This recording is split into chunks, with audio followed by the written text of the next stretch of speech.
Hey guys, in this video I'm going to show you how to fix your connection to this site is not secure on Google Chrome error. If you find this video helpful, please consider to like this video and subscribe to my channel. In saying that, let's just jump straight into the video. Alright, so what we want to do is open up Google Chrome, then click on the three dots top right hand corner of the page and click into settings. Once we're inside settings, on the left hand side we want to click into privacy and security. And then on the right, under privacy and security, go ahead and click onto security. Now, where it says safe browsing, you're more than likely got enhanced protection on. What we need to do is go ahead and click on no protection.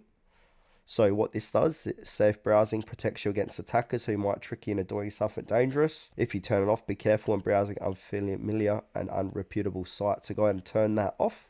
And also under secure connections, make sure to disable always use secure connection, and that should fix your connection to this site as not secure Chrome error.